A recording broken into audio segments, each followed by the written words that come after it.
And it's, like I said, from Witbank, South Africa, that occurred in October 2022. The first sighting occurred around 9 p.m. back in October. The gentleman was alone, just sitting in the street waiting for his wife.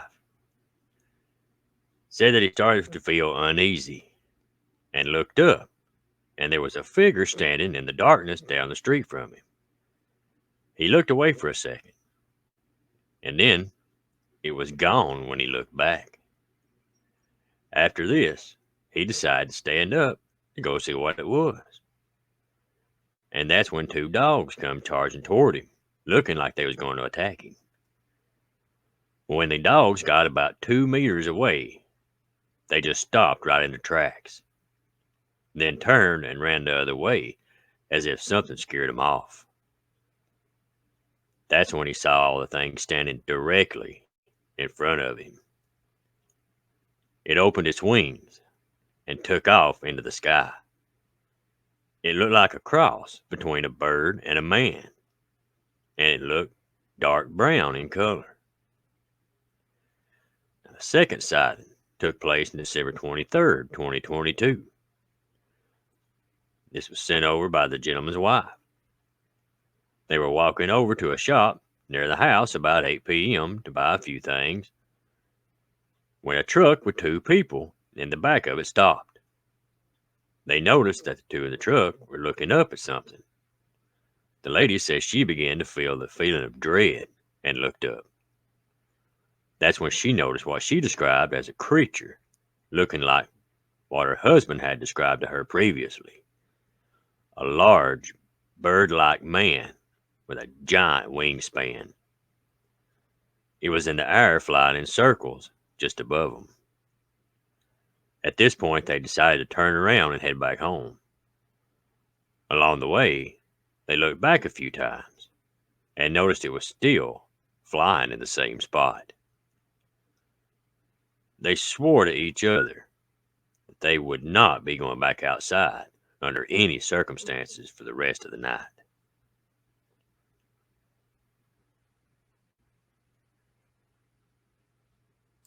Woo, man. I believe they sent this to me last Christmas. Around last Christmas. So, yeah, that was 2022. Yeah. Yeah. Man, that wow. was good ones. Yeah. And spooky, too. I mean, can you imagine, I mean, there it is. I mean, that just, bam, right there, I did talk to this one, these both of them a little bit, and they seem to think of it kind of as a protector. That's kind of the vibe I got it from it too, especially with the dog situation. Yeah, with the dog situation, they said that there was an eerie feeling, but they also felt like it was protecting them. Right.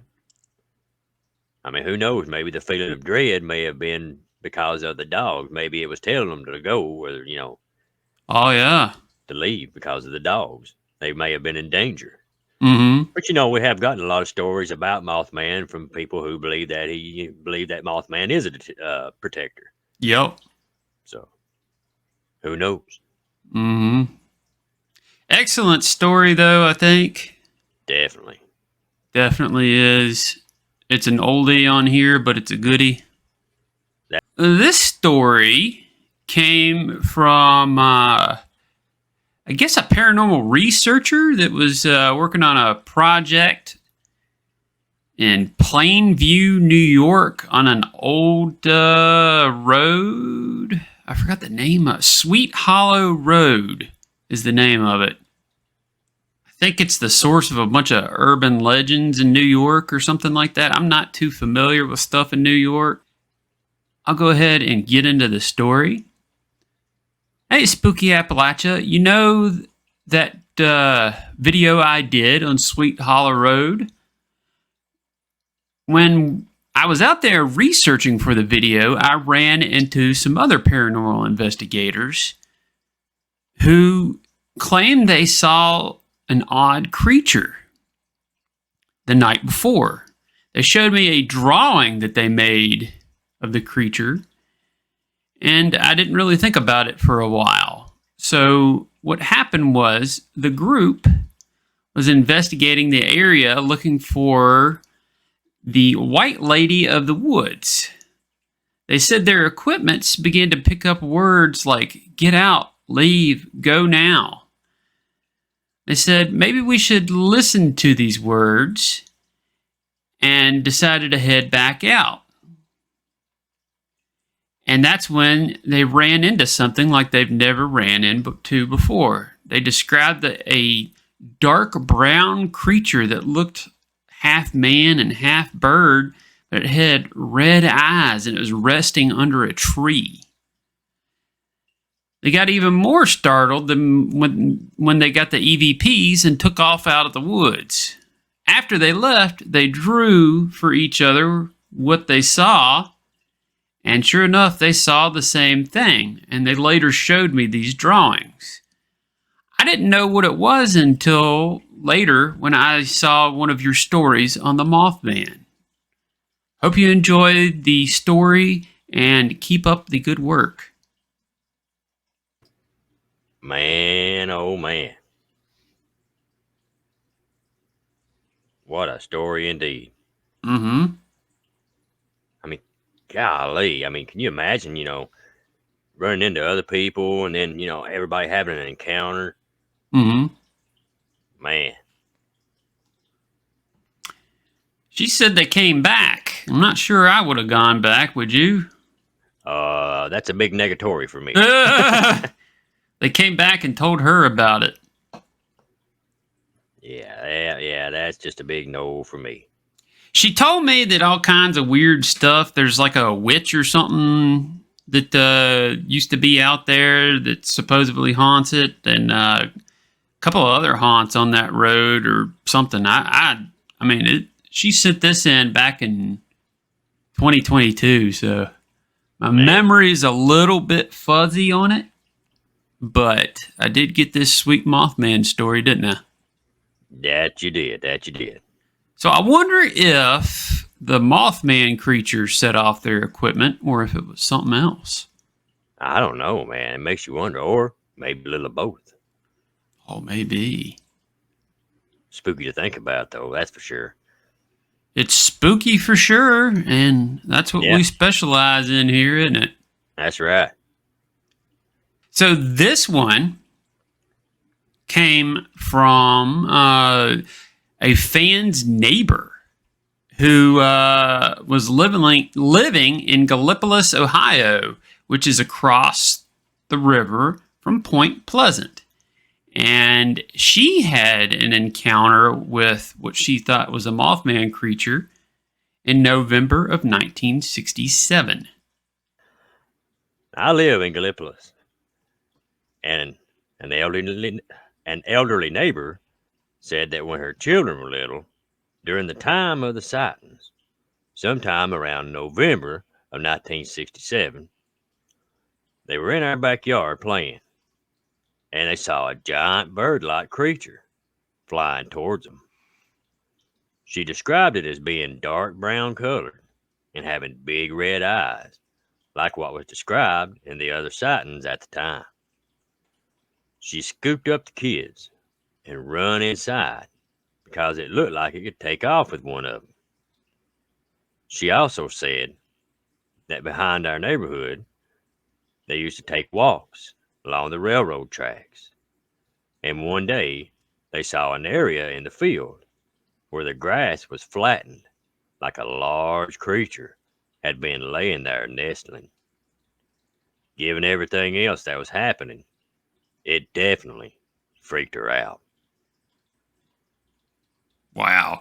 So what's crazy is this, I know the lady, personally. Right. She's a fan of the channel and has listened since the very beginning. And she told me that this one, the lady has never come forward with this story, and this story was fresh.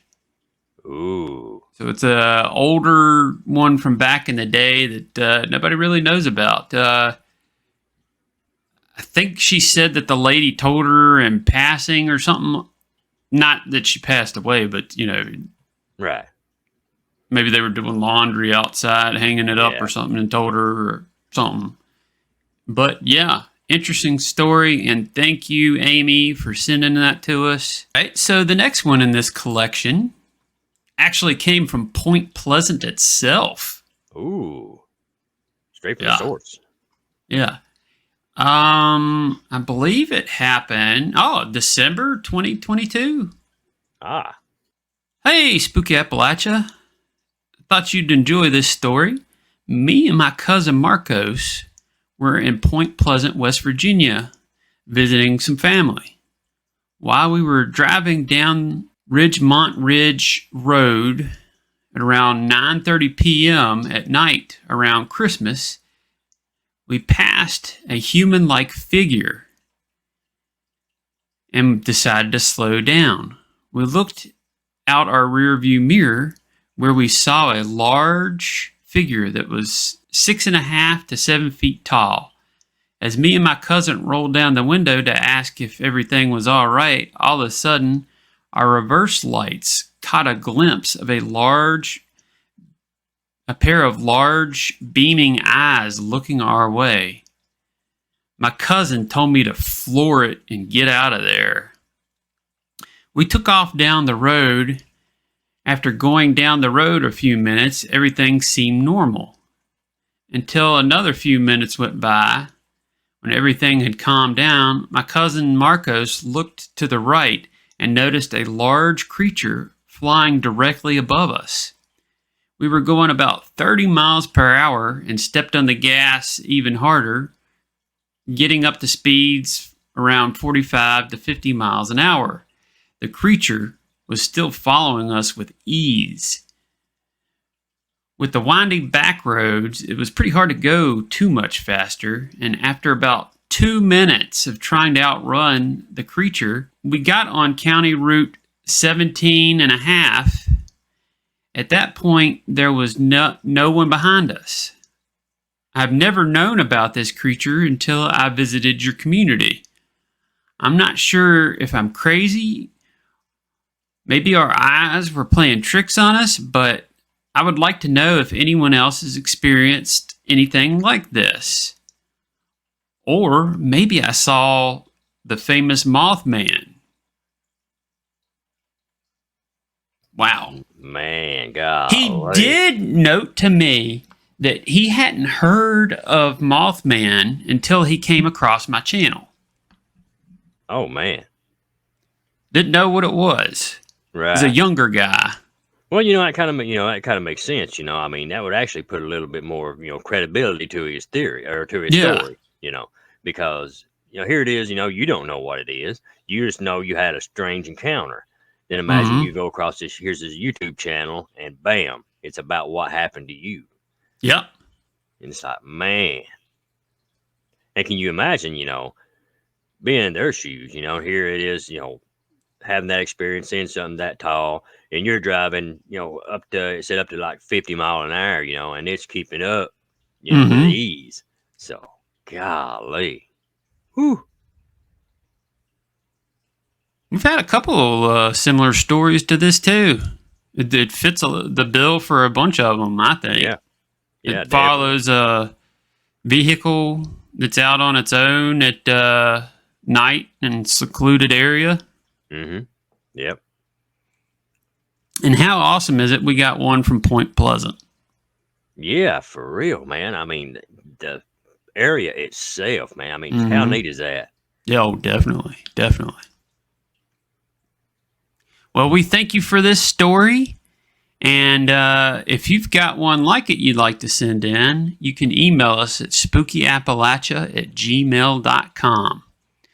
We appreciate y'all tuning in. And tell them what they need to do, Jared. You need to go out into the street, and you need to start handing out flyers that says, subscribe to Spooky Appalachia. Oh, gosh. Stick them in people's mailboxes, under their windshield wipers at the grocery store. That's right. and tell them for every subscription that they do, every time somebody subscribes, Mothman does the happy Mothman dance. And we want Mothman to be happy. That's so right. be sure and do that. And don't forget, stay spooky, everyone. Today we've got a new Mothman encounter that was sent to us by someone who said they recently discovered the Mothcam stream on my channel, and they had a story of an encounter they believe they had with the Mothman creature in the TNT area of all places, man. Back in 2021. So neat. Definitely. Jared, do you want to get into this story for us? Absolutely. During 2020, my friend and I started playing Fallout 76 just to have something to do. We really love seeing all the West Virginia cryptids in the game and learning about their lore. We lived sort of nearby in Pittsburgh, but had never really been. Well, fast forward a few months, we decided to go to Point Pleasant on our own. We had wanted to go to the Mothman Festival, but it had been canceled that year due to the virus. We decided to go a few weeks later anyway to try to check out the town and all that. Well, we went by the museum and a bunch of the stores. Definitely recommend it. Well, it starts getting late on us, and we're both trying out the Mothman pizza. And we get the idea, hey, let's go out to the TNT area where most of the sightings were supposed to have taken place. Big mistake.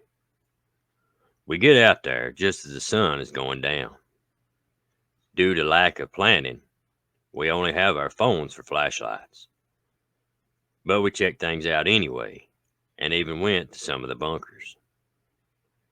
Eventually, we got to a bunker that was shut. We were dying to see what was inside, so we opened up the metal doors and looked around inside. There wasn't anything interesting in it, other than some old pipes and tools. So we were looking around. The metal doors to it slammed shut. As you can imagine, we are freaked out. Them doors are very big and heavy. I don't think the wind could close them. Scared and not knowing what to do, we eventually decided to go back out and see what happened. After looking around, we saw nothing and could only hear frogs chirping. Then we hear a loud screech sound coming from behind us at the bunker.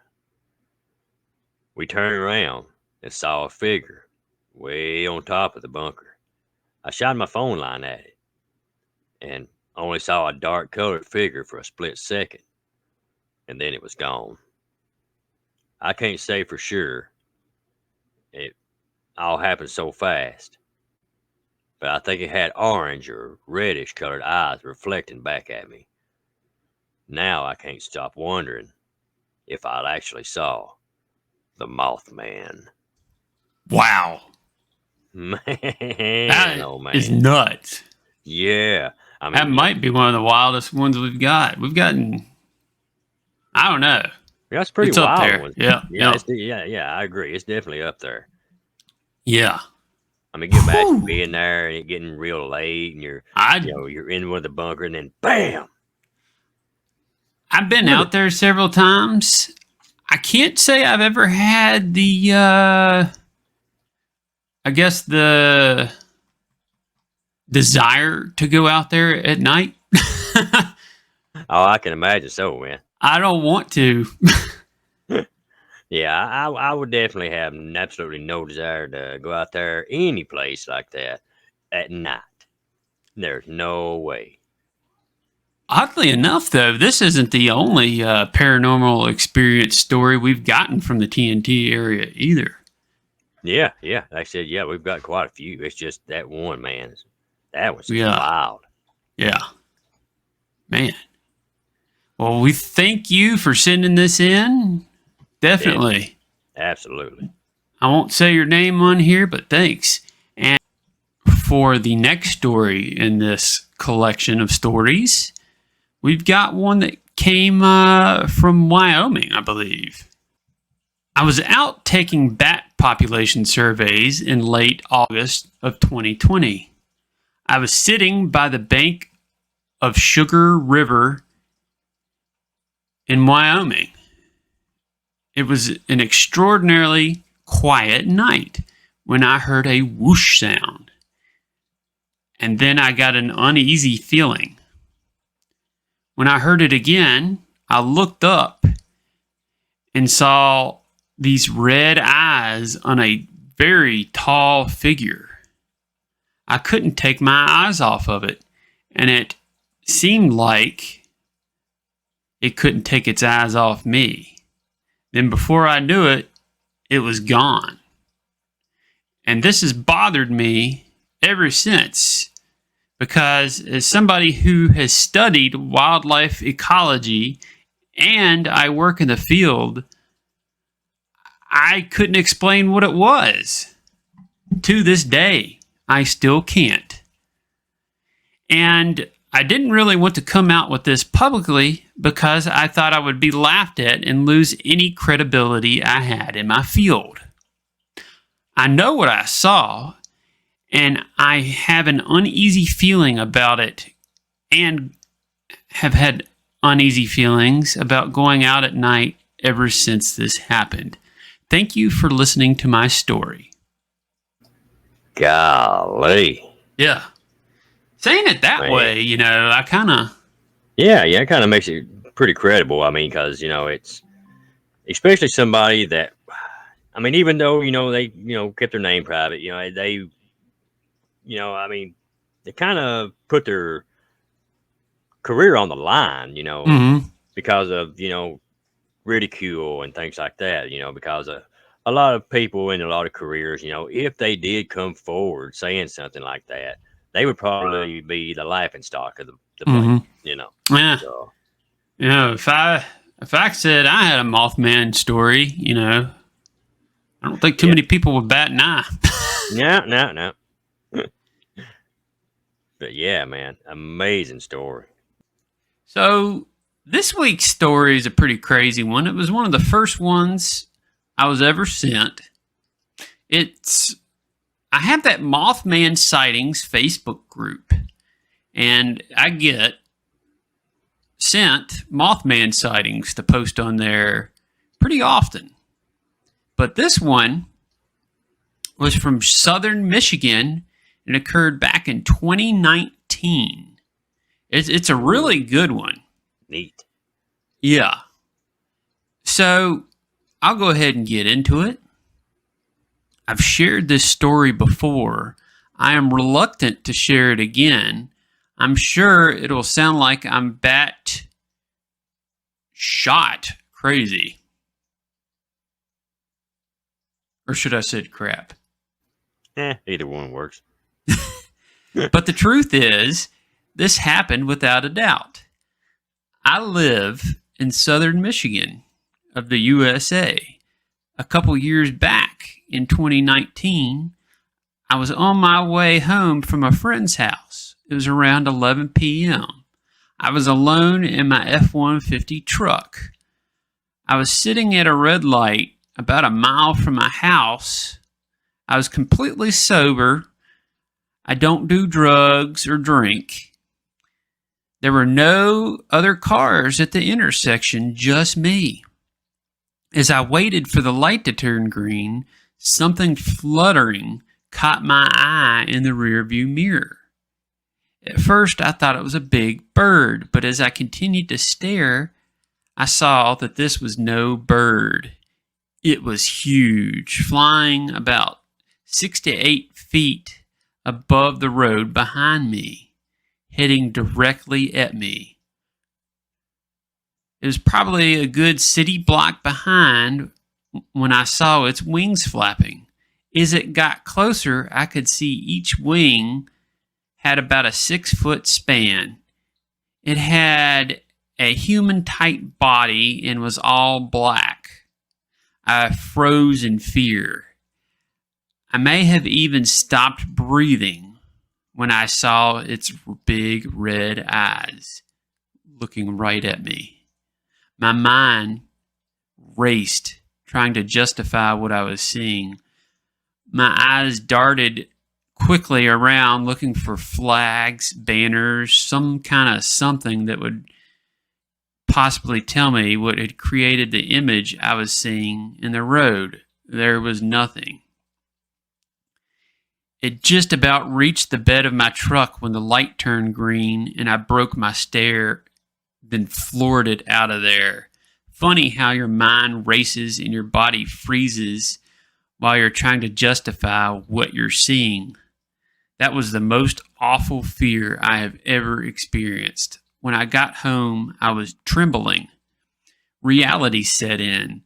To this day, I still don't know what the heck I saw. I searched the net to get an idea of what I saw, and later found this group. I never saw it again, and I hope that I never do. Man. Well, I What do you don't think blame of him this there. one? Yeah. This was a lady, I think. I asked her to come on and share this story. She said she doesn't want to, and she, Well, that's to understandable. me, Some folks do, some folks don't. Just not really their thing. So yeah, she said she doesn't really want to talk about it anymore. That she was just trying to, I guess, vent. She right, said, and that's one thing I do admire her for. I mean, even though she didn't want to, come on and everything else, she did still want to, share her experience. So, mhm. a lot of folks, it may inspire others to share theirs as well. It's of a sighting someone had in Mattapan Square, Massachusetts. Hopefully, I'm saying that right. And it happened back in May of 2012. My girlfriend and I witnessed an unexplained object or creature on the roof of a building in Mattapan Square back in May of 2012. We work for her dad's security company, and in May, we had the night shift at a construction site on Blue Hill Avenue. I had been sitting in her car, and we had just gotten into an argument. I decided to get in my own van to get away from her for a while. As I was surfing the web on my cell phone, I noticed something moving on the roof of the building next to the job site. I looked up and saw a fairly large shadowy figure walking or gliding along the rooftop. As I was peering out my window at it, it stopped and turned towards the cars. The best way I can describe it is that it looked almost identical to the sketch the teenagers drew after the first Mothman sighting in Point Pleasant, West Virginia. It had what looked to be large feathery wings and two almond golden eyes. I know that is not your typical Mothman description, but I don't know what else it could have been. After about 3 to 5 minutes of sitting there, it jumped off the roof, flying towards Quincy and Braintree. I watched it fly for about 5 minutes before it was out of sight. The object or creature flew in odd patterns, dipping and flying side to side, but not in a straight line. The only way I saw it was illuminated in a golden bright light. I couldn't tell if it was the moon's reflection or if it was generating its own light, but I only got a look at it in the dark. I hear stories of UFOs, Bigfoot, ghosts, and demons, and ask myself, can they all be real or maybe just some? I believe that we have only scratched the surface of reality, and the truth is sometimes stranger than fiction. Wow, that's a really cool story. It is interesting. It sounds almost identical to the Mothman, but like he pointed out, or she, that it had the almond golden colored eyes. Maybe it was something to do with the illumination that the person who sent it in was talking about. Maybe it really had red eyes. It's hard to say. Maybe its eye color changed, or maybe Mothman got some contacts with the eye color changing contacts. You never know. My family moved to Mount Healthy, Ohio around the mid 60s, and before I had started the second grade. I was 6.5 years old at the time. My father had just moved all our belongings from Orange County, California, in a handmade trailer that he built from scratch to our new home. Unpacking and setting up the house was not in mine or my brother's plans, but to explore this new place that had trees and not just concrete. It was just another day in the life of a kid that rode his bike, played with the neighborhood kids, and explored the local Winton woods, parks, and trails. Not a care in the world except for when was dinner or wondering when mom was going to yell for me and my brother to come home. This evening, the family had dinner, and my brother and I had our baths before 9 o'clock. This is my story about Mothman. That night, I had a dream that I was awoken by the sound of whooshing wings outside of our bedroom window. I believed that I was fully awake at the time, but I was still asleep. I could see the illumination of the streetlight across the room and the swaying shadow of the cherry tree out by the road as it shone against the back of the blinds at the end of my brother's twin bed. Hearing this strange sound caused me to walk across the bedroom and pry open the blinds a bit to see what this was. That's when the noise stopped. Thinking it was just the wind, I laid back down in my bed but kept an eye on the blinds just in case.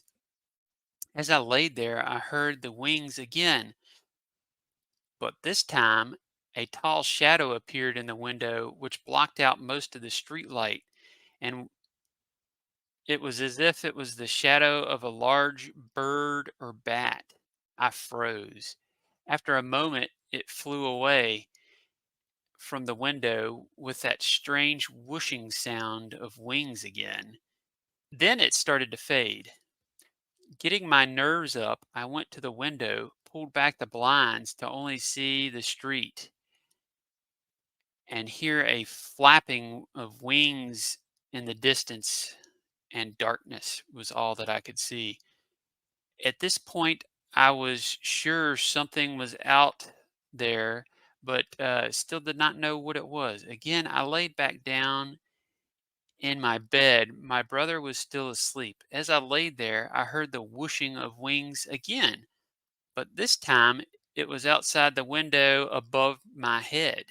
Again, a large shadow appeared against the blinds above my head, and its silhouette covered the entire window. I sat up in bed and turned to peek through the blinds to see if I could see anything, but there was only pitch black as my window faced the woods and a 60-foot drop to a creek below. The moon was out that night and shone dimly above the trees, which wasn't much help to see what this thing was.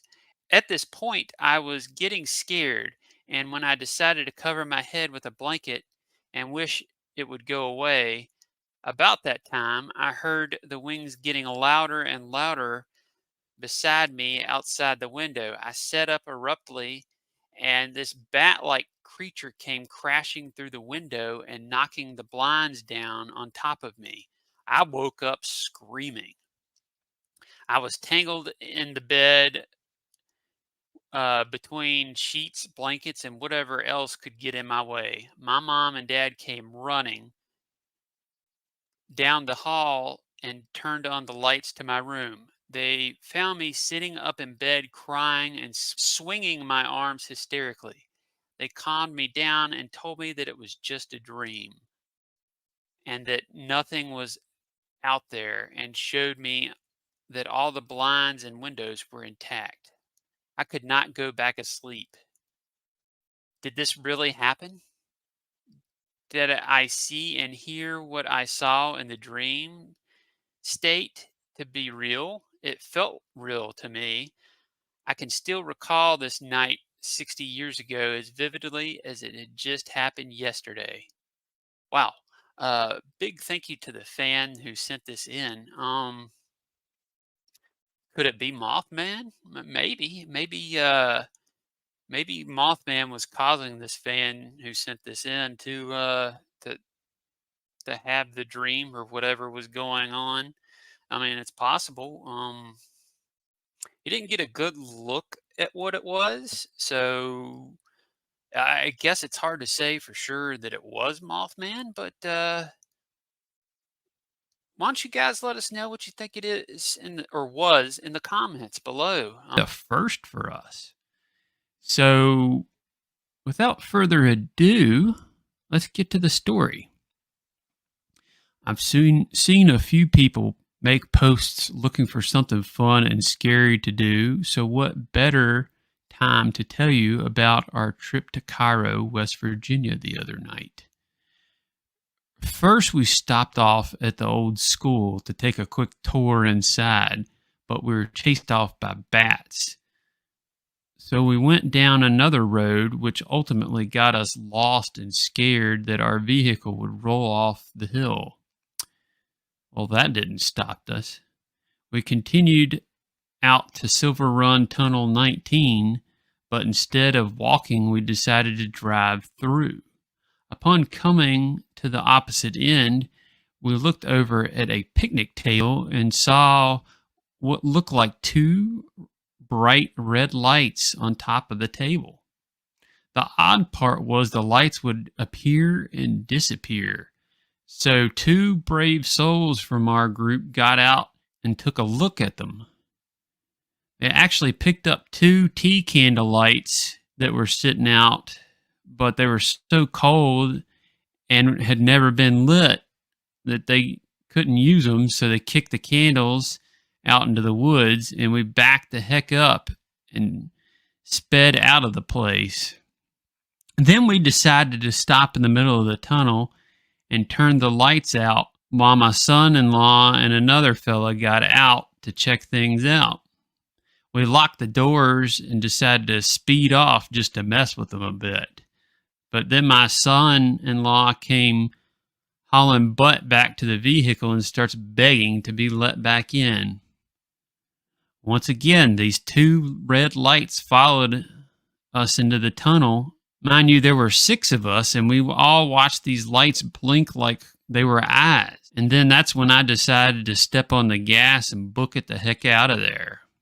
The even crazier part was when we got to the bridge to come across back into the little town, we stopped, and suddenly you could hear the loudest scratching sound coming from outside the vehicle. Of course, we all say, "What the heck was that?" And we sit there for a minute. My son-in-law got out and looked. All over the vehicle and underneath, there was not a branch stuck, a twig, or anything in the road. That's when my friend caught it on camera and took this picture I've sent you. And to beat it all, this was only the second most creepiest encounter we had at Silver Run in Cairo. I can definitely say I'm done with that place. Now let's see if we can, the photos over on our website, spookyappalachia.com. Let's see if I can present that. All right. Nope. Hide. Okay. So here it is. You can see it. For a better view, you might want to check the website, but let's see if it'll zoom in any. No? Oh well. Yeah, just to show you, it's there. It's up on the website. I can link it in the description, but I thought this was really cool because somebody sent a picture. We've had tons and tons of Mothman sighting stories, but never a picture. This time we've got one. I'm not saying it's real or fake, but it's something, and it's interesting. So let me know what you think of this story in the comments, the photo, and all that. All right, so it says, "Hey, Spooky Appalachia. Came across your YouTube channel from the Mothman Sightings Facebook group and think I may have encountered it or a similar creature back in 2002. I was driving home for an office party in December of 2002. And no, I had not been drinking. I don't touch the stuff. I was at a stoplight when I saw some bushes to my right wiggling. At first, I thought it was just the wind. Then I saw it pop out. It was a dark creature. I couldn't tell the exact color since it was dark outside. It was maybe 6 or 7 feet tall. No visible head. I also don't remember it having arms. It did look like it had wings, either red or orange reflective looking eyes. I didn't get a great look at it, but it looked more like a cross between a bird and a man than a moth. Then it went right back into the bushes. I sat there staring at the bushes until another car came up behind me and laid in on the horn. It was like I was in some kind of trance. I snapped out of it and booked it home. I had no idea what I saw, never really talked about it. I always figured people would think I was crazy. Do you think this could have been the Mothman? Well, I guess it could have been the Mothman. It's very possible. It's very possible. I mean, we can't say for sure because we weren't there. Yeah, a lot of people were like, "Come on, tell us it's Mothman." I'm like, "Come on, guys, I wasn't there." Right. But, you know, and if you start thinking about it too, I mean, in a way, minus the wings, it kind of sounded a little bit like the Flatwoods Monster too. I guess. Because, you know, the no visible head and the bright eyes. Oh yeah, that too. I think the Mothman though. I think they said didn't. I don't know. I've seen some stuff where it's kind of like a big like torso type. I don't know. It didn't really have a head, but it had eyes. You know, it didn't have like a visible neck or head. I don't know. And then I've seen photos and descriptions of it with head. I don't know. I've seen both. That makes you wonder maybe if the reason people see it like that is it maybe if it's like the angle they're seeing it at. Could be. Or it could just have its head slumped down. It's hard to say. I've just watched the Unsolved Mysteries Mothman episode. Well, myself and my twin sister Laura were in our bedroom one evening, and I remembered the moon being extremely bright that night. We were back and forth looking out our bedroom window and looking at the moon. And then, when we went to look out again, we saw these bright red eyes looking straight at the both of us. We screamed and felt scared, so we closed the curtains and ran downstairs. We told our mom, and she came back upstairs to look herself, but unfortunately, it was gone. Our mom didn't believe us and thought it was just our imagination. All I know is that my sister and I were in primary school from a young age, and now we're 36. We still remember what we both saw and still talk about it. We lived in the countryside of Essex, UK at the time. I really thought it was just our young minds playing tricks on us, but definitely a core memory that my sister and I both will never forget. I'm glad I'm not alone in this and have all of y'all for support. Thank you so much for sharing my story. Oh man, I'm so glad she sent that in. I mean, how neat is that? Yeah, and over in the UK. Yeah, really.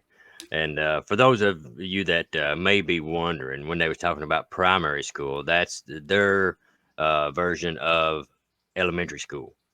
Oh, okay. Yeah, I wondered that myself. Yeah, I got I, a bunch of folks and kin folks stuff and everything that watch the stuff that I've talked to a lot and everything from the UK. So I actually had the same question once. I was like, I've always heard about primary school. What is that? yeah. To elementary school.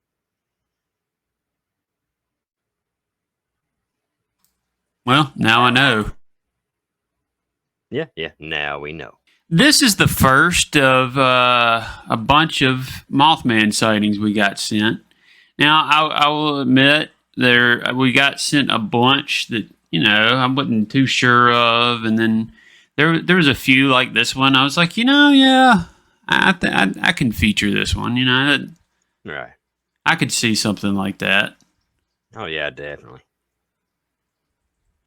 And then I Man. told him I was going to feature it on here. She got real excited and tagged her sister. I think they both made us subscribe. That'd be real neat. Hey, neat.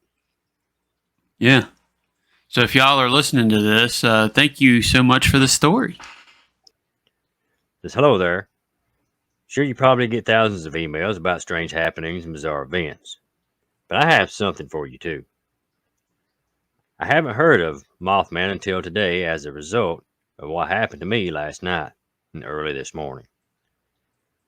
I was told to look into the internet to find something by friends at work who I solely trusted with this, and wouldn't think that I was crazy or lost my mind. To start off with, I live in a small town, Jesseville, Arkansas. It's just outside of Hot Springs Village. I go by Lone Wolf. And this is what happened to me last night / early this morning. I live in a very small camper. Last night weren't any different than any other night. 2 big Belgian mules, 2 ponies, with about 6 horses, and Freddie roamed the 64-acre property. I leave to go to work around 4 a.m. So I go to bed around 6 or 7 p.m. Sometimes in the night I hear, the roaming animals here along with, them once in a while scratching themselves or rubbing their bodies on the camper. So, naturally, nothing strange about that. Well, about a week ago, I changed the sleeping position due to the headlights shining through the camper from my niece's car when she got home from work. Well, last night I was really more restless than usual. There were a lot more noises outside around the camper than usual. There was also something pounding on the camper in the middle of the night. I remember waking up due to a light that was very bright coming through the window. For a moment, I thought that it was my niece coming home, but then I realized the window without a curtain is facing the wooded part of the property. I was awake then. It weren't an ordinary type of light. It was a very intense and had a red, orangish glow to it, almost like a setting sun. I looked out the window, but I couldn't see anything. I had the sense that something or somebody was watching me. Believing that there's a logical explanation for everything, I just rolled over and went back to sleep. Or should I say I tried. I felt the camper move, like something was a pushing on it. But just thought it was a mule or a horse. Then there was a pounding on the camper again. Now, I have an electric heater in the camper, and remember awakening very cold and the sense that I weren't alone. I opened my eyes and thought I saw a large black shadow looking at me for a few seconds, and it was gone. I breathed very deeply for a few moments and saw my breath condensate in the air. It was extremely cold on the camper for a couple of minutes. I looked at the clock and saw that it was time for me to go to work, so I got up, changed, and checked the door to make sure it was still locked, which it was. I went out to my van and started it, turned on the lights, and noticed that there was feed buckets on the ground. I picked them up and put them back, back at the back of my brother's truck, and I drove out. I opened and closed the gate, and then proceeded to drive to work. I usually have about a 45-minute drive to work. I remember going through a S-curve and seeing a white plastic bag in a tree on the right side of the road. For some reason, it just caught my attention. Well, just after I turned my head, all of a sudden, I saw a swarm of about 100 or so birds, bats, moths. I don't really know. It happened so fast, coming right down the middle of the road. I yanked the steering wheel as hard to the left and tried to avoid as much contact as I could with whatever they were. And I remember hearing thuds off my van and seeing these things bounce off the windshield and on the front of my van. It was like they all had these small, bright red eyes or something. They were like tracing flashes off my van. Strange and bizarre. Yes, indeed. It was around 4:15 a.m. in the dark. No birds are flying at that time. It's winter here, and the bats are dormant. Too cold for insects. I just know that they look like bats to be the closest thing that I could think of to describe it as. I never stopped and kept on driving to work. When I got to work, I left the lights on, and I got out to check for damages. There was nothing there. A friend from work came over and asked me if I'd hit a deer or something. I was still a little shaken up and kept faith in telling him what happened. I still had the sense that something was watching me and kept looking over my shoulder all day long. My friend from work told me about Mothman and said I should watch the movie and check out the net to see if anything compares to what, happened to me. He also told me to let him know what goes on in the next couple of days. Boy, that was something really nice to hear, thinking that I was done with this ordeal. All through my workday, I tried to make sense of any of this and couldn't. I finished out my day at work and drove back home. I even stopped where I saw the plastic bag in the tree and looked all over for something, and I couldn't find anything. I got home and told my brother. I still have the feeling that something was watching me. Also, the buckets that I put in the back, this morning was on the porch, and the gate to the front yard, my brother's house, was open, and his stud coat was out loose. And as we know, nobody put the buckets on the porch. It was also said that sometime during the time that I had left for work, that time everybody else got up here, there was a knocking at the front door of my brother's house. I know I picked up those buckets, and I put them in the back of the truck, and the front yard gate was closed. I saw the coat watching me the whole time. The yard gate was closed. Can you make any sense of this? Man. What do you think of that one? Strange, bizarre, wild, interesting. I mean, man. That's definitely one of them that, that's the kind of incident that would stay with you for life. Oh, yeah. Definitely. I mean, we're a Mothman experience, but I have went like an entire day like I used to, go hunting a lot, and I have went into the woods and stuff, and had the feeling that I was being watched the whole time I was in there, no matter I where I went. have too. So yeah, I know that feeling, and Yeah, it's I've had it a couple times. I've had it on my property, coming from the woods on my property too. Once. yeah, like I said, that's definitely a feeling you don't shake. Yeah, I remember very clearly every time that's happened. It's a very weird thing. I don't It know. I is. guess It's unsettling. it's unsettling. I guess it's kind of like a people will laugh at this, but like a spidey sense or something. I don't know what you would call it, but Yeah, I don't know. Whatever it is, though. Yeah. It definitely stays with you. mhm. Definitely not something you can shake easy either. Not something I even want to have. I never want to have that again. No. I've happened. It's a couple times, and yeah, I don't know what it was each one of those times, but Yeah, because you also kind of have the sense when you're having that mhm. either something's about to happen or you're fixing to see Yes. something. Something's going to happen. Anytime, any moment. But This last time it happened to me, I was on my property, and I noticed I stopped I took the dog out before the night. It was about 9:30 at night, and I was like, "Hey, wait!" I noticed the dog was looking down into the woods at something, and then I was like, "Wait a second! Why am I not hearing any crickets or?" yeah, Any kind of movement because there's squirrels and just right. whatever else that run through the woods all the time. All through, I mean, you hear The stuff all dreaded the wood time. silence of Appalachia. Yeah, that's That's something something very nobody wants to unsettling. hear. Yeah. What's that? I said Sorry. that's something nobody wants to hear. Yeah, and plus the dog was spooked by something. Well, we went in pretty darn quick. Man, I can imagine so.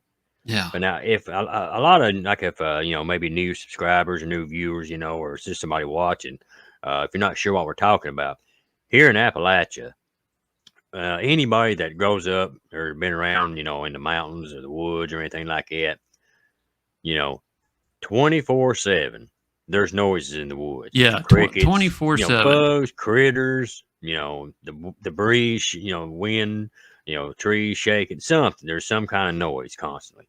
But when you hear complete and utter silence, It's time to that get ain't out. good. Yeah, that is not a good sign.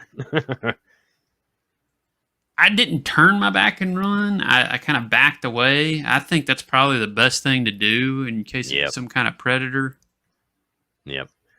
Yeah, because I've always heard that, when you hear, when that happens, when you can hear a pin drop in the woods, Yeah. there's something, you're not alone. It's either a predator or an old wood booger or something. Mm-hmm. Cryptid, a ghost, a haint, something like that. Whatever it is, either way, it ain't good. I was out of there. I don't blame you. And the dog didn't even bark. I mean, if it was another thing is deer, constantly deer. And if it was a deer, he would have barked at it. He didn't bark. Mm-hmm. He's just staring silently. Yep. That's something else, too. That's a big key thing right there, too. Your dog not making a sound. Man, like that's spooking me out just thinking about that.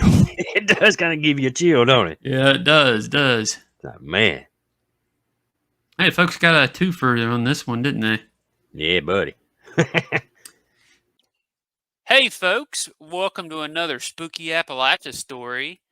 Tonight, I've got a really, really special one for you.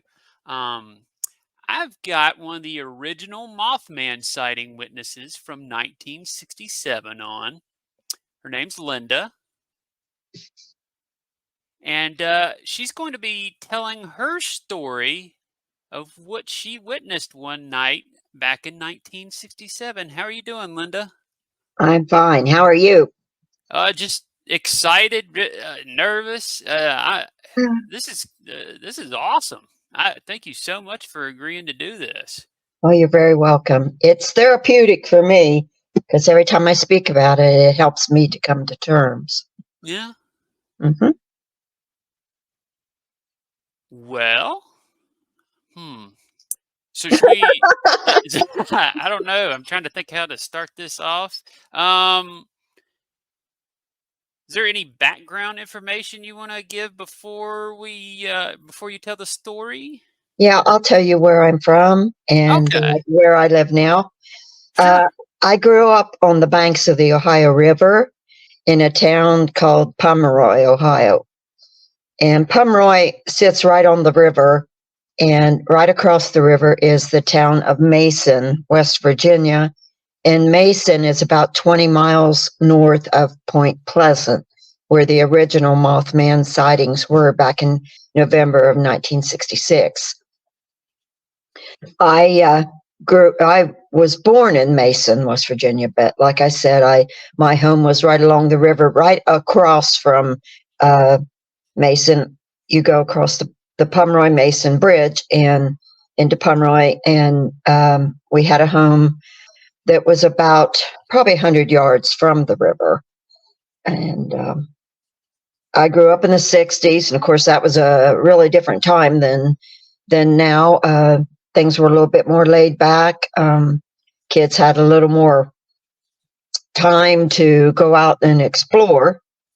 And I live now in Parkersburg, West Virginia, with my friend Chris Parsons, who I call my son because he's like a son to me. And we live in the woods now, and he is a UFO speaker. And that's You pretty are much too. I Which is mostly talk how I about heard about you. Mothman and my UFO experience with Mothman and Bigfoot, which we think we have here in the woods.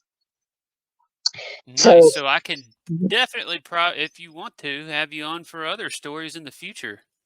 yeah, that'd be great. We've got some exciting Bigfoot things going on here.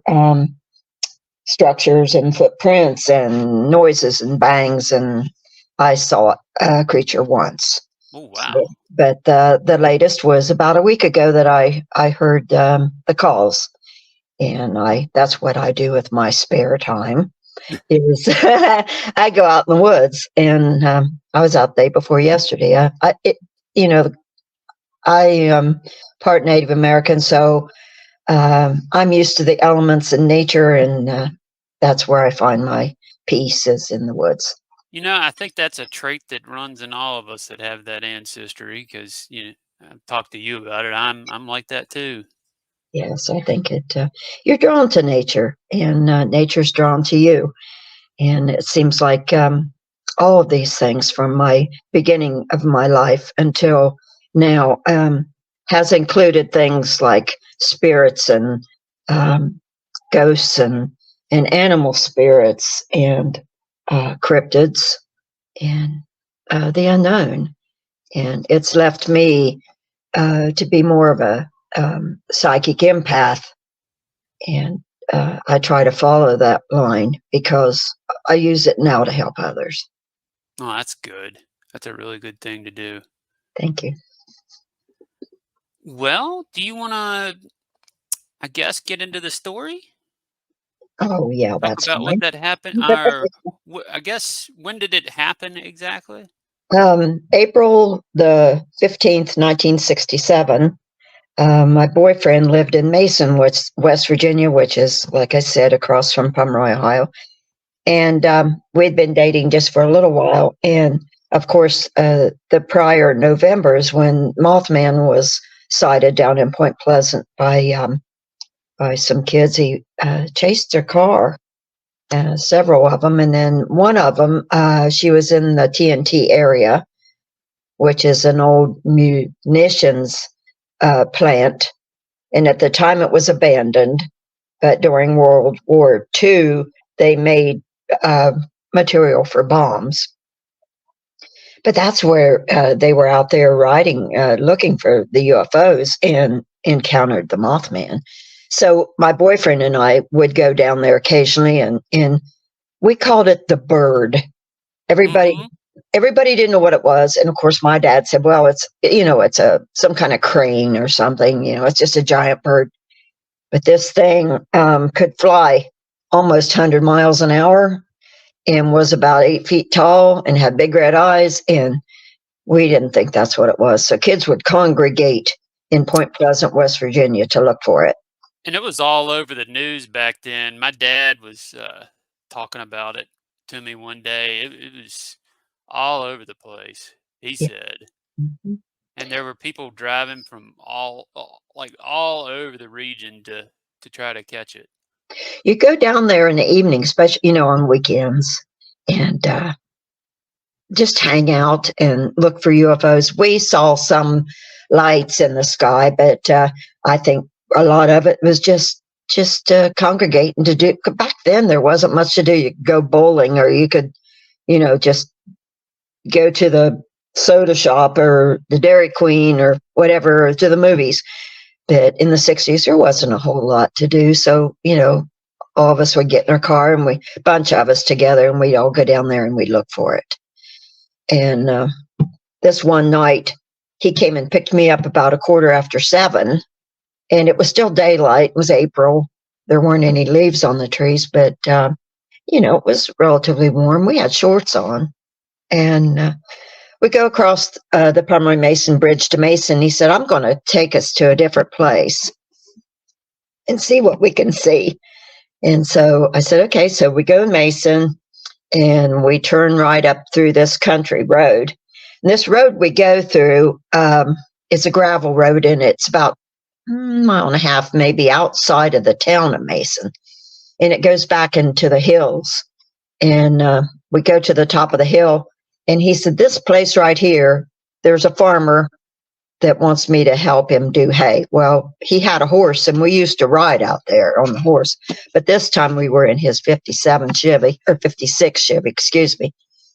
And so we get to the top of the hill, off of the gravel road, and the road keeps going down over the hill. Well, we pull in to the right, we go in, and we turn around and face out. And it's, we're sitting out in the middle of this field on top of this hill. It's beautiful out there. To our right is a grove of trees that it runs parallel with the car. In front of us is the road we came in on. Excuse me. And then down over the hill is the river. Can't really see the river from where we're at, but we've got a big expanse of sky. So he gets a quilt out of the back of the car, and we take it, we put it on the hood of the car. And we climb up on the car hood, and we're sitting there. Excuse me. Excuse me. Talking. And getting to know each other a little bit, And we've only been there about probably 10 minutes. It's starting to get dark. It's not dark yet, but it's twilight. And you can see the cars the stars starting to come out through that grove of trees. And I notice, I'm talking to him, he's turning to the right, looking at something. And I'm like, what are you looking at? And he said, see that star over there? It looks weird. And I said, yeah, it does. And it was, if you hold your hand straight out and raise it just a little bit, it wasn't real far up, but it looked like it might have been if you see a planet, it looked like it might be that. But then it kept pulsating. It would go in and then get a little bit bigger each time. And he said, I've been watching that thing ever since we got here, about 10 minutes. And just about that time, it made one of those big pulses, and it came right through the clouds. And and the whole sky was beautiful. It was shades of pink and red, and it just like it was boiling. This thing came through the clouds. And to me now, back then I didn't think about it, but now I think it reminded me of what you would think of a supernova, this explosion. But I also think it was coming through a dimension. Now that's all that's what I think, So I couldn't tell you for sure. Yeah. But just a second, my little dog wants me to hold her. Come here. and it burst through the clouds, and it just sit there. And if you think of a supermoon, that's about the size of it. I mean, it got pretty good size, and it kept growing, and it was coming closer to us each time. And the thing, it was closer than realized, or that we realized, and we could see it, and we just sat in awe and looked at it. And growing up in the 50s, during the Cold War and stuff, I thought, this is the end of the world. Somebody dropped. We didn't know what to think. We're still sitting on top of that car. Mm-hmm. And suddenly it started to move. Well, the thing is reddish orange, real bright, and all the area around it seemed to be encompassed with this color. It was beautiful, it really was. And I was too enthralled looking at it to really be very afraid. He was too. And we just sat there and watched it. And it came from our lower right up into up at our 1 o'clock. And by that time it was gigantic. And it came to the edge of that grove of trees and stopped right at the gravel road that we had come in on. And it was about treetop high, because when we watched it, it was coming from right to left through the trees.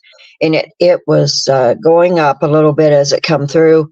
And when it finally stopped there at the road, it was immense. And it wasn't giving off any sound. There was no heat or anything from it. All it was at this time was a huge ball of light.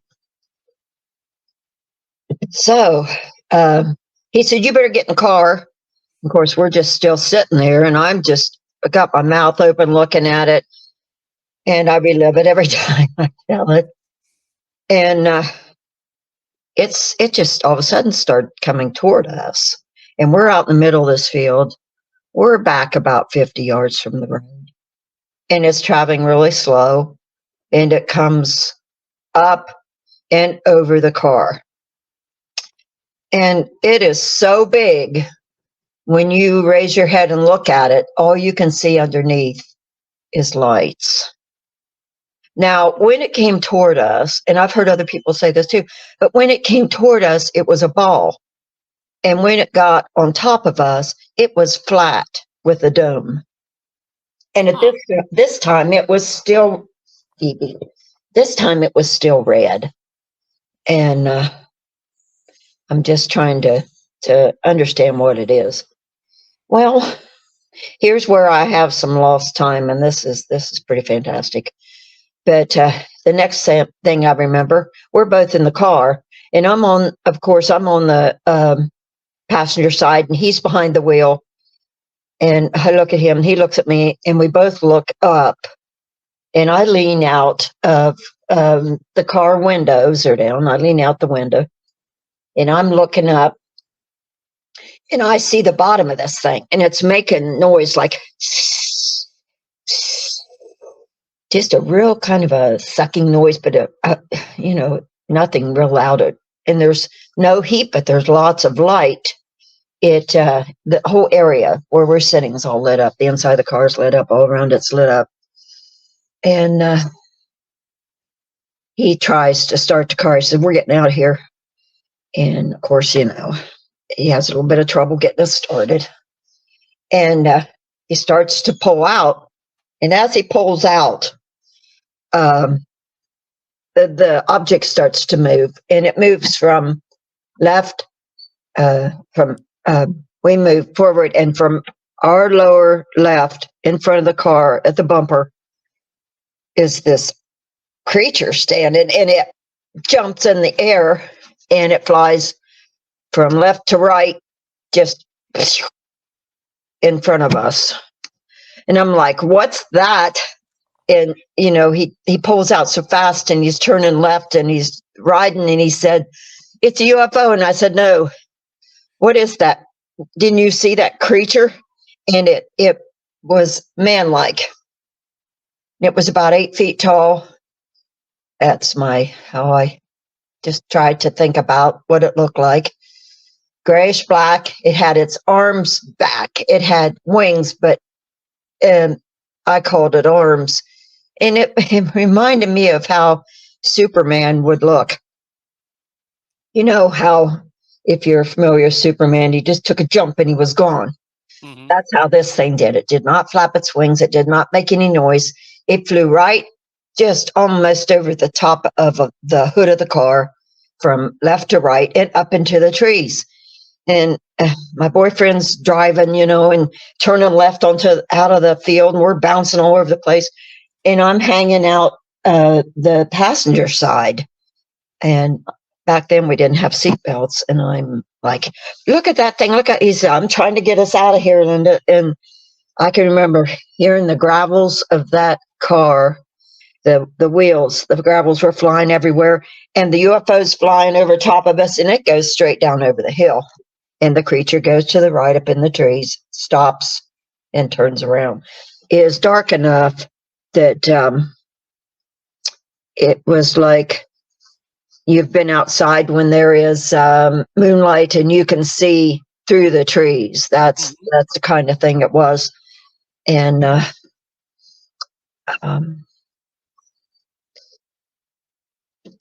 just a second. Car at the passenger window, and he's driving as fast as he can get down that road.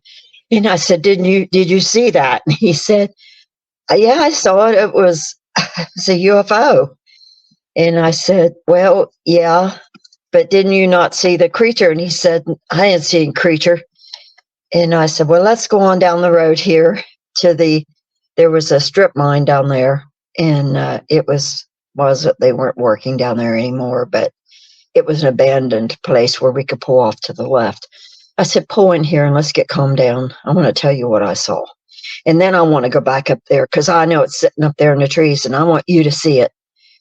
So we get down there and we pull in like we did off of the gravel road and into the strip mine, and we turn around, and he said, what'd you see?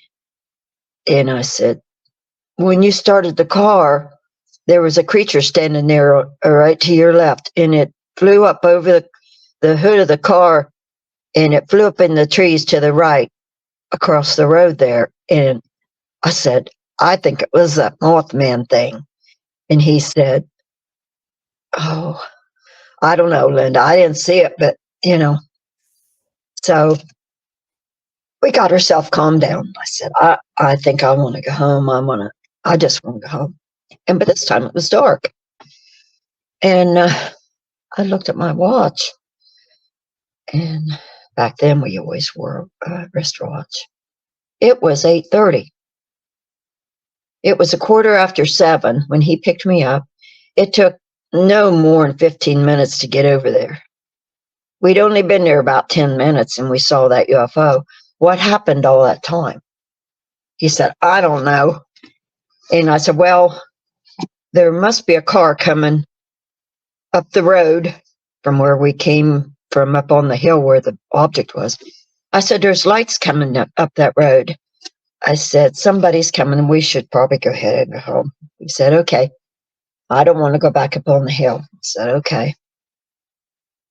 Well, he started to start the car, and it wasn't a car. It was another object. And this one was smaller, and it was all white, and it was about the size of a Volkswagen. And I'm like, here we go again. This one's smaller. And the thing was probably 50 yards from us. And it was following the road that we had came from up on the hill from. And it was, when something follows the road, it goes a little to the left and a little to the right. I mean, it wasn't coming at an angle or anything. The thing was about 3 feet above the road.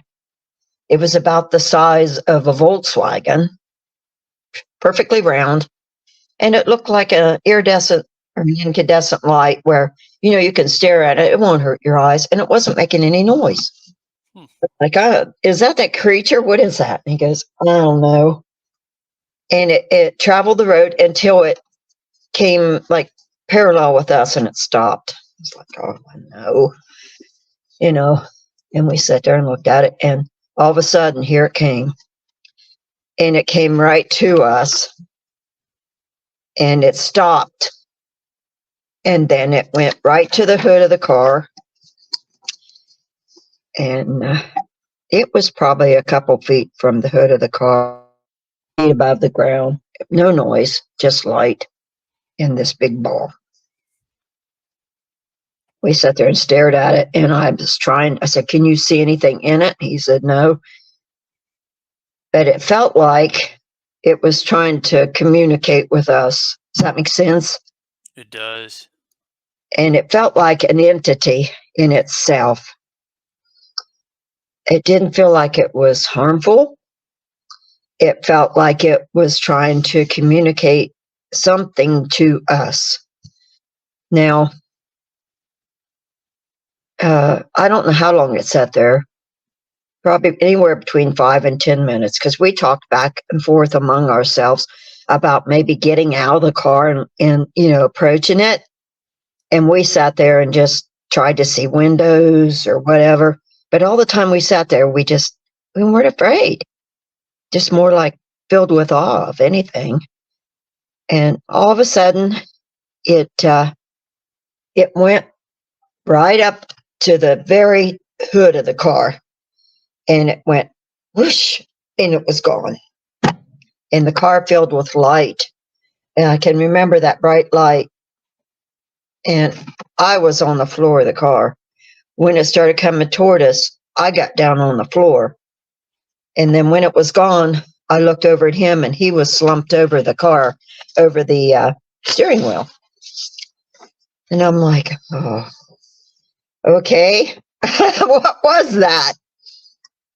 He's like, I don't know. I said, let's go home. He said, okay. So I'm only about 3 miles from home. So we go out the road, we get down to Mason, we turn left, and then we go about half a mile, turn right, and start across the Pomeroy Mason Bridge. And as we're going across the bridge, I said, I feel funny. He said, me too. I said, it's not fear. I don't know how to describe it. I said, the only way I can describe it is I feel like something has been messing with my brain. Back then, there weren't any computers. But now I feel like something was uploaded into my mind. But I felt, believe me, it's empty up in there. I felt like my brain had been cleared out, something had been put in, and I had this knowing. He said, I feel the same way. So we were almost to the end of the bridge. I said, turn right and go up into Pomeroy. And Pomeroy has a parking lot that overlooks the river. And when you go up there and you sit on that parking lot and overlook the river, you can see Mason and the hills from where we were. So we went up there and we sat and we talked, and we saw a few lights going across up there and back and forth, but we didn't know what they were. And I said, let's just go home. So he took me home. But this time it's about 9:15. And we get down to my house and we pull in the driveway, and my house, like I said, is right on the river. And my dad's and mom are sitting on the porch, and my dad comes running to the car. I'm like, something's wrong. Something's not right. And how'd he know where I was and what I was doing? But he comes up to the car and he said, hurry, get out of the car. And I'm like, okay. And he goes, your mom and I were sitting here about 15 or 20 minutes ago, and we see this light come up over the hill across the river there, and this is where we were. I said, show me where, Dad. And he pointed, and there's a high school over there across the river called Wahama High School. He said, just to the left of Wahama, it came up over the hills. We were watching it, and it just barely made it across over top of the bridge and went to Pomeroy. I'm like, oh, Dad, we saw that. We were over there, and wait till we tell you what we saw. And my mom got up, but this time we were almost on the porch, and my mom got up and she went, the phone was ringing. And she came out and she said, that was your grandmother. And my grandmother lived in Upper Pomeroy, up above where we were parked on the parking lot. And on a real top of the hill up there, off of, I guess it's Route 7. And she said, Grandma said, hurry, go out and look. There's at least 2 UFOs coming down your way. So there was a mothership. There was the small one that we saw, and at least 2 other ones. And Mothman. And that's where my story starts. Do you have any questions so far? You would like? No, it's just an awesome story. I do think a lot of people don't realize that there's a lot of UFO activity going on in the area back then. I've told people about it, and they're always surprised. But Yes. Yeah. You want me to tell you the aftermath?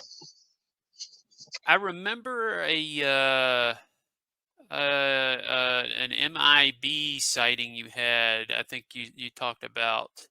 This is It was like a couple weeks later. No, this was April. Okay. And all during the summer, there was UFO activity on the area, all up and down the river, clear from, trying to think what's up that way. Not really from Pittsburgh down, but, down this way a little bit, all the way down to Huntington and Charleston. People were seeing this stuff. Mm-hmm. And there was over 100 people, I think, that saw the Mothman. There were all these encounters that happened that summer. There was one girl that was going to church over in Mason and during the day, and she was driving and up around the golf course, which was probably a mile or so from where we had our sighting down over the hill. There was something in the road, and she stopped to look at it, and it stood up, and it put its wings up and went straight up. And that was one that was really scary. Another one was a guy was up above Mason, I think it's Henderson, at a cemetery, and he saw something out of the corner of his eye to the river down in the river bottoms to his left, and he looked and he watched Mothman fly across that river bottom. So he was sighted in daytime and in nighttime. Well, summer came and went, and it was relatively uneventful for us. We saw some strange lights and things and down around the Point Pleasant area, but it was becoming towards Christmas time. And it was a couple weeks before Christmas. And I wanted to do some Christmas shopping. And back then we didn't have a mall and we didn't have Walmart. We had to go to these small specialty stores or drive to Columbus. And I was still, let's see, was I 17 yet? Probably. Yeah, I had turned 17 in October, and this was December, so I was 17. I was driving in, and so I took off, and it was almost dark, but not quite, and I was going to Point Pleasant. So I went down from Pomeroy to Gallipolis, which is right across the river, Gallipolis, Ohio, right across the river from Point Pleasant, West Virginia, and I crossed the Silver Bridge. Now, the Silver Bridge, it was old when I was a kid. Oh, really? Yeah, I think, oh gosh, when was it? I'm trying to think when it was built, 1948, maybe, I don't know. Let's see. I've got a picture of it, but I don't guess it's in my book, but I can't remember exact date. But I was thinking it was built in the late 40s. Anyway, it was a suspension bridge, and it would swing. from right to left. And we used to go on it just for the thrill of it swinging. We never thought it would do anything, but we always hoped it would swing all the way over, you know. You know how teenagers are. Yeah. Well, I got on that bridge to go to Point Pleasant. It was dark, and I'm sitting in the middle of it, and that thing is swinging like it never swung before. And I got stopped in the middle, and I had a horrible feeling. I'm like, this isn't right. I don't know. And I sat there for a little bit, and I remember looking at the river, and it was beautiful, all the Christmas lights and stuff. Well, finally started going, and I get down off the bridge and turn right into town. And there's the little town of Point Pleasant. It's a cute little place. It had little shops on both sides. Now the Mothman Museum is down there on one of them. And the statue. Yes, right And you below. can watch the statue anytime you want on my channel. Oh, That's really? yeah, you didn't know remember about that? Yeah, you'll see me down there Saturday. I'm going Saturday. Oh, okay. Wave up at the MIB. I will. But anyway, I'm just going to get my sister a present. So I stopped down there at this store, and I noticed there's a place to park right in front, which is kind of unusual because it was Christmas time. And I noticed when I pulled in there was a weird looking man standing there. Now, in the small town America back in the 60s, you didn't see guys that were Asian looking, let alone dressed in solid black with hats and sunglasses at night. But this Well, you one, still don't see that here either, where I'm at, at night. I know. That is kind of an odd thing. It's an odd thing. But this guy was standing there, and I thought, I sat in the car for a few minutes because I thought, well, he'll leave. But he didn't. And people were coming and going and looking at him, and he never made a move. He was like a statue. So I get out of the car, and I look at him, and I'm pretty observant. And I tried to look behind his glasses, and I kind of nodded at him when I went by, and he didn't do anything. And I could tell his skin was a pallor, like a ashen color, but he had I could see his eyes kind of, and I could tell his facial features, and he wasn't very tall. At the time, I was probably 5'3", 5'4", and he was only about 5'6", maybe. He wasn't a whole lot taller than me, but with his hat, he was a little bit. But I looked him over and walked in, and I looked around a little bit, and I walked up to pay for my item, and I asked the cashier, I said, what's that guy doing out there? She said, he's been hanging out here all afternoon. She said, I told the police, and they said, he ain't gonna hurt you. As long as he doesn't do anything, there's nothing we can do about it. He's probably just a government guy. I'm like, okay. So I waited till a bunch of other women went out, like women do. And I went on out, and I said hi to him, and he didn't say anything. And I looked down to my right, and there was another one standing there, and he was like a carbon copy of this one. And he was leaning against a lamppost. I'm like, I'm getting out of here. And I told my son the other night, I think that guy gave me more creeps than all the other stuff put together. Oh, wow. I did not feel comfortable around him. And I got in the car, and it is dark from Point Pleasant and to Pomeroy. It's about 25 minutes or so. And I had to drive that dark road. And of course, I didn't drive very slow. I wanted to get home. I wanted to get away from him. So I got up home, and I told my mom, and she's like, oh, Linda, and my dad's like, you stay away from down there. Okay, Dad, don't you go down there on the weekends, and don't you go down there. I'm like, okay, I won't. But of course, that's what we did every weekend. A bunch of us went down there. We weren't supposed to, but by golly, that's where we went. Well, the days ticked by, and I think it was the the night of the evening of let's see, the evening of the 14th, I went to bed, and I don't know. Like I said, I'm a psychic empath.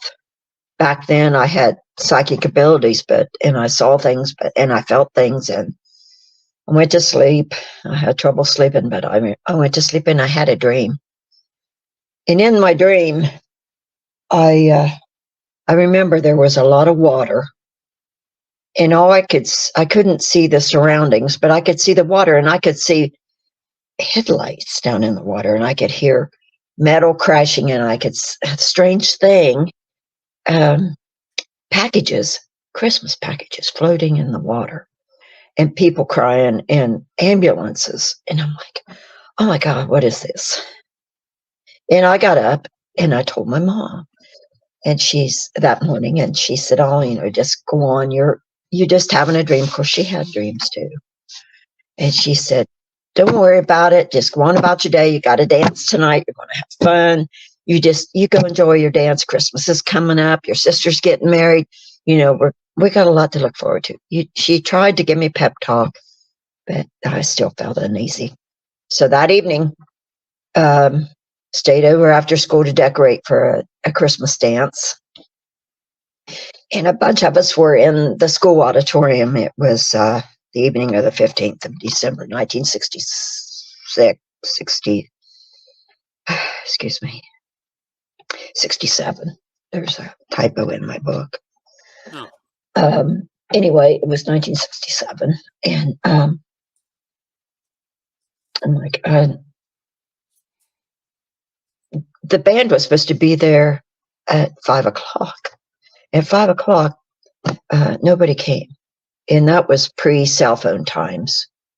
And so, we didn't think a whole lot of it, because the thing didn't start till about 7, They had plenty of time to come set up. About a few minutes after 5, about a quarter after 5, somebody came running in. The doors flung open. They came running in. They said, our band's supposed to, the guys are supposed to come from Huntington area, that way, Charleston, Huntington. And the Silver Bridge has collapsed. We're like, oh, no, quit, don't say stuff like that. And they go, no.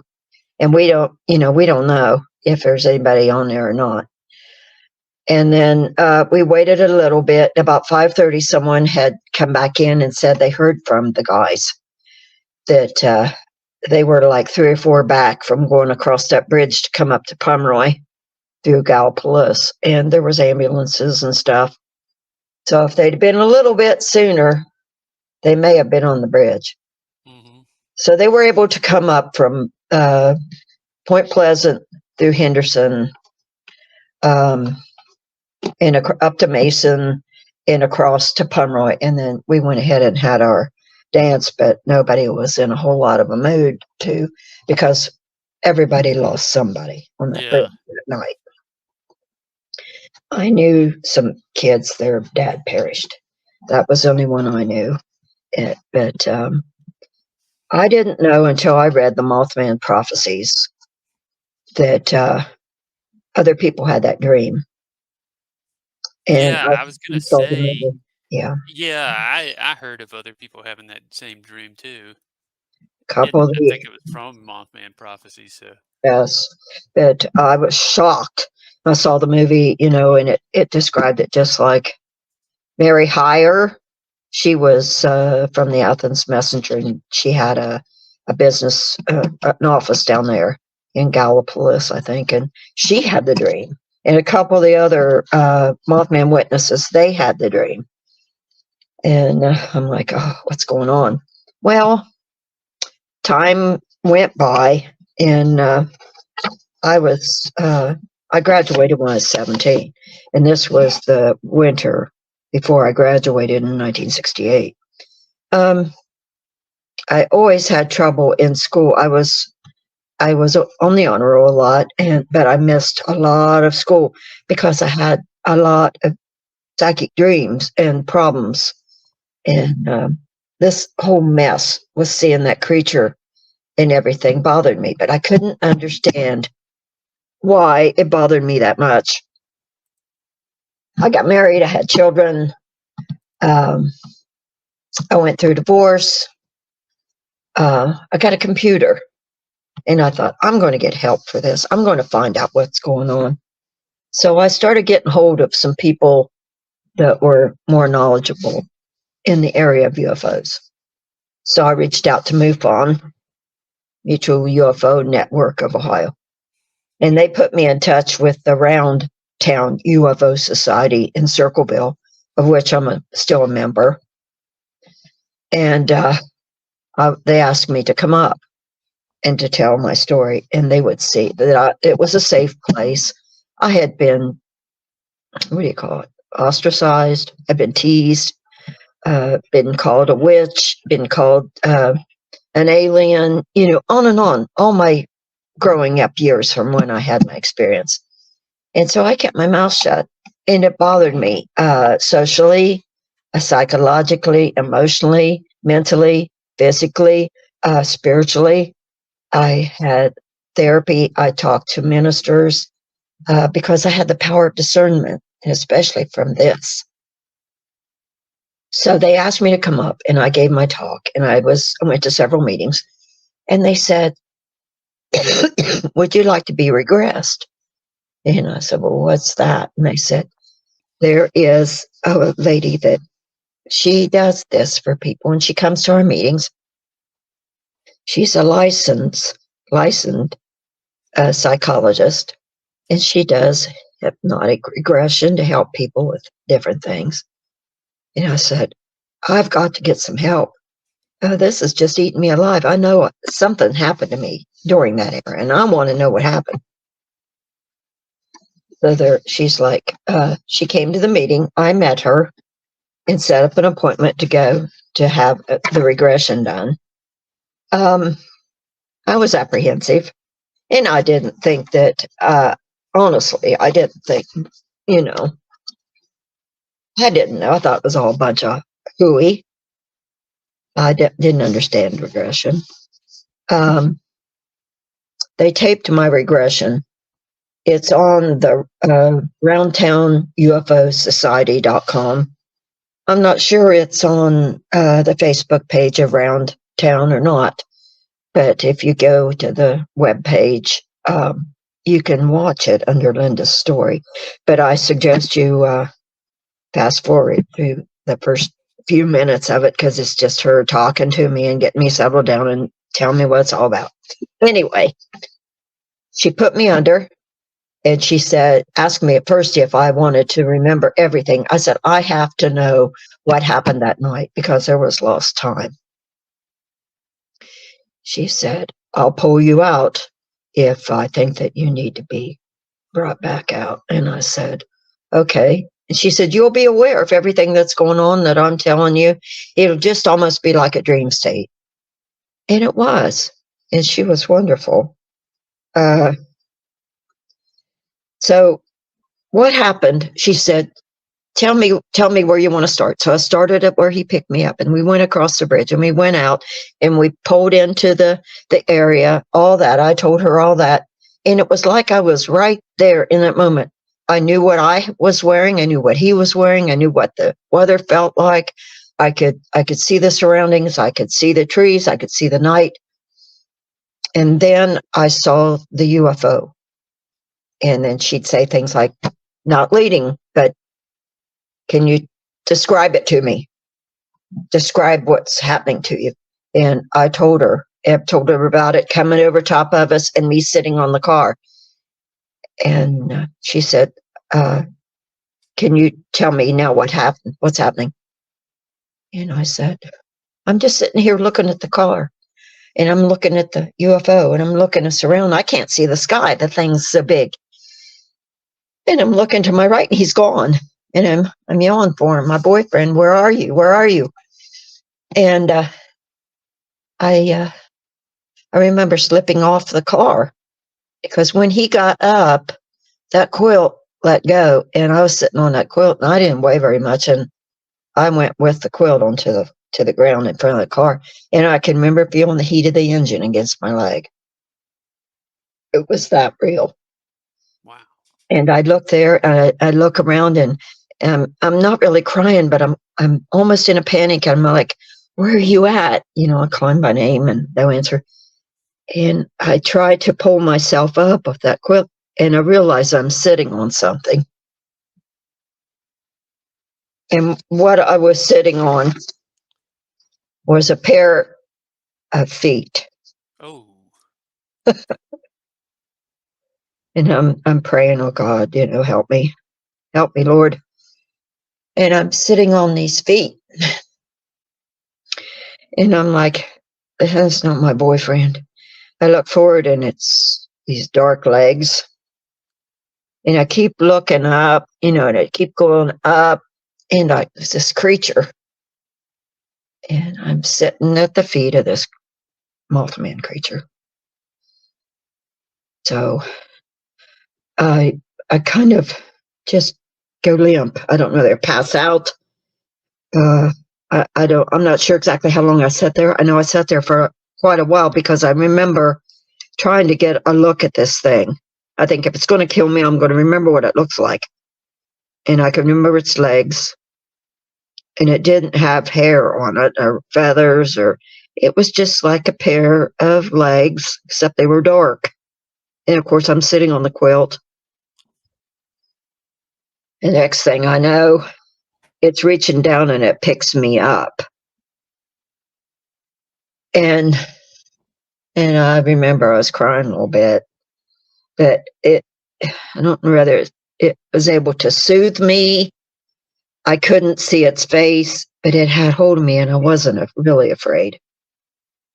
And it takes me over to the car, and the car door is kind of ajar, so it kind of just gets a hold of the car door. And I look, and my boyfriend's sitting in there in a stupor behind the wheel. And he pulls him out, and he puts me in. And I can remember going like, and he puts him in. And when the door goes bang, I'm more to myself, and I'm crying. She's like, you're okay, you're okay, you're okay. And I can remember, I said, she said, what was it? And I said, it was the creature. It had me. My dog is a service dog, and she's having a fit because she knows, she hears me. She's barking. I've got her shut in the bathroom. She feels me. And from there on, it walked over, and it jumped in front of the car and flew up into the trees. And there's where we go down over the hill and see the other one. And she brings me back. I'm crying, of course, but I'm happy to know there was more that I experienced. And she said, I want you to come back. I said, well, not now, not right away. She said, I think there was more. And I've never had the guts to go back. That was 2017. So that was what, 7 years ago? Don't seem like it, but yeah. And, but finally, when I kept going to the meetings and meeting other people that had close encounters, that had been abducted. And like I said, if you have something like this that happened to you, there are safe places. You need to get it out. You need to tell someone, if only under a therapist's help. If you ask me if the regression therapy helped, I think it helped me tremendously.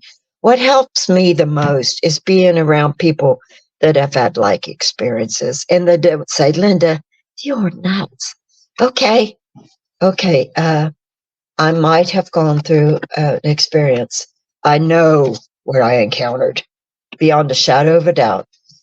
But I am a Christian woman, and that's the part that I had a lot of trouble with. And I talked to several different denominations of ministers, and they've all told me the same thing. God has given you the power of discernment. Whatever this was, it did not hurt you.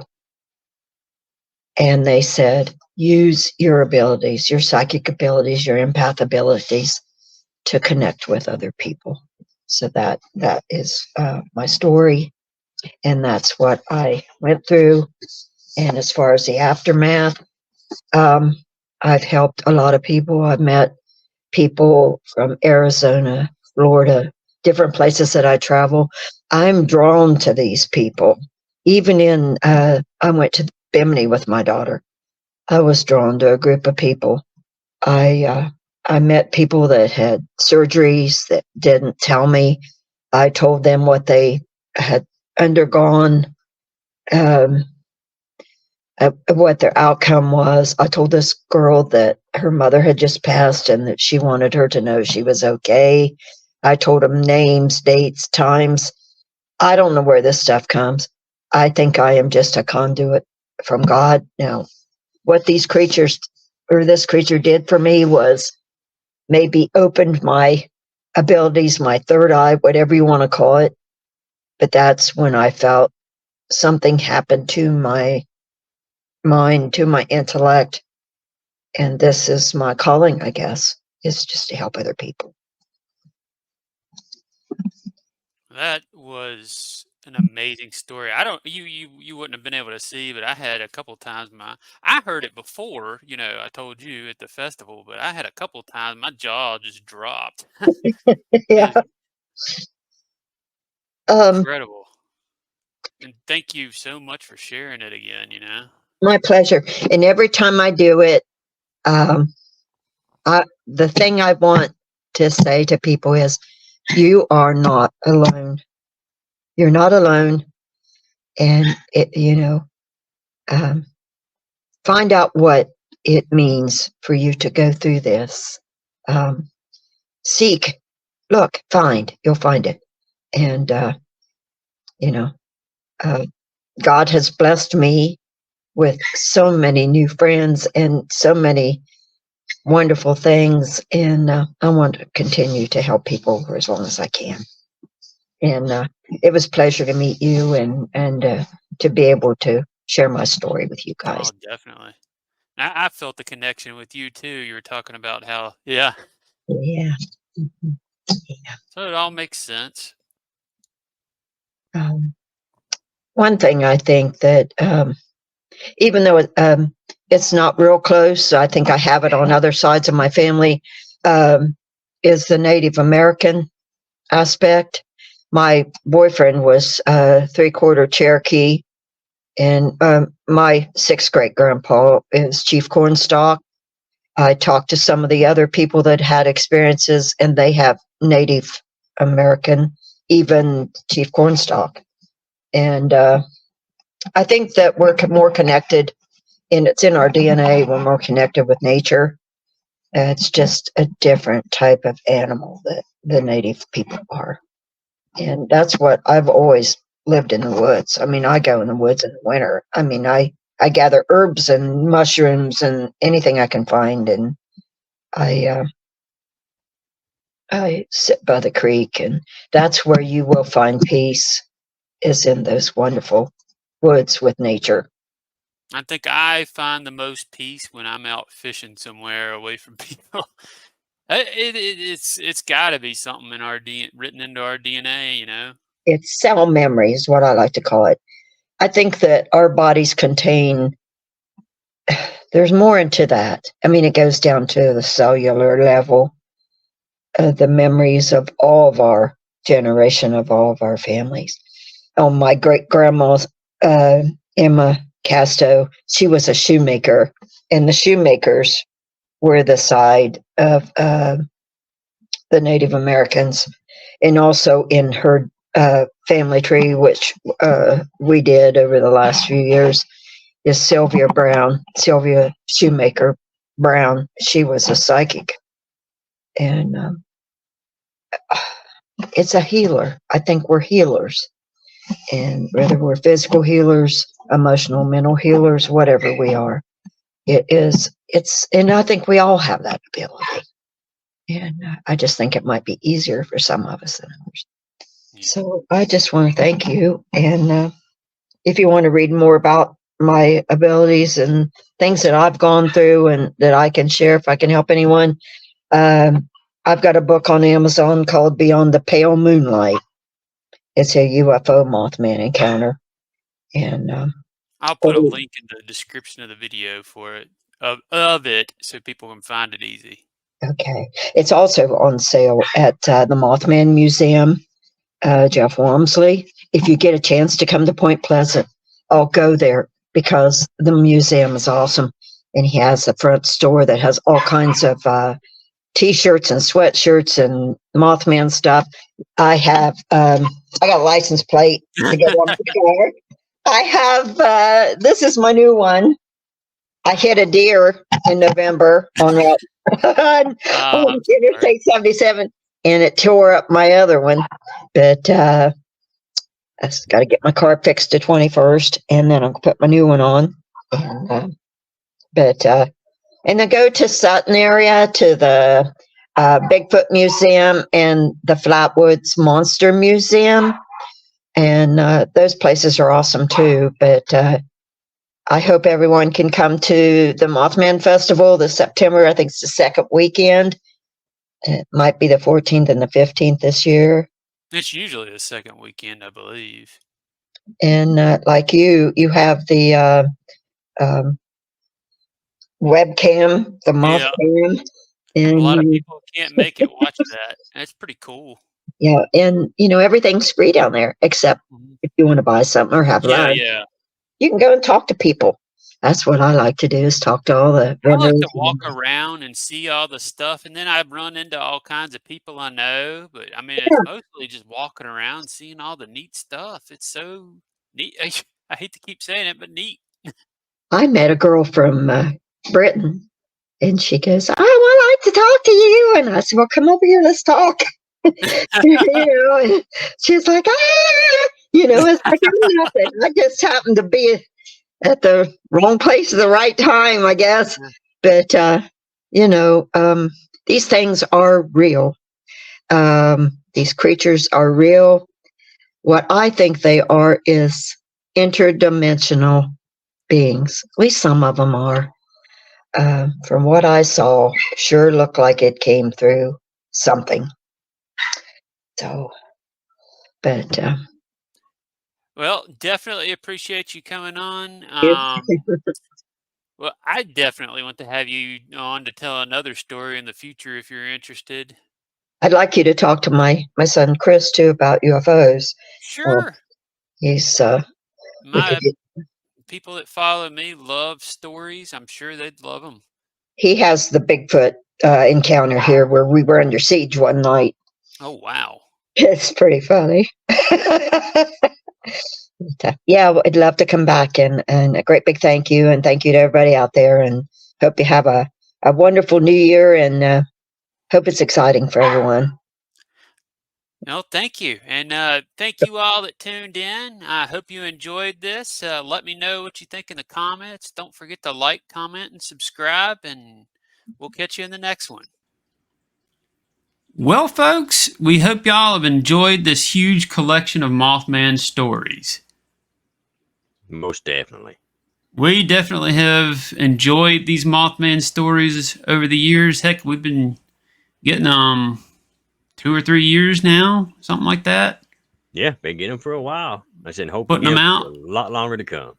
Yeah, and who knows? Maybe you could be listening to this on the way to the Mothman Festival, at the Mothman Festival, or in the comfort of your own home. Yep, that's right. And we hope you enjoyed it. And Jared, tell them what they can do. All right, what you can do: go out, rent a helicopter. Start handing out flyers everywhere. Yeah, dropping them out of the helicopter. That's right. Dropping them out everywhere. All over the big cities, all over towns, small communities, barnyards, everywhere. Oh, man, that'd be awesome. That would be pretty awesome, wouldn't it? Yeah. Well, definitely do that. And don't forget, everybody, stay spooky. Stay spooky.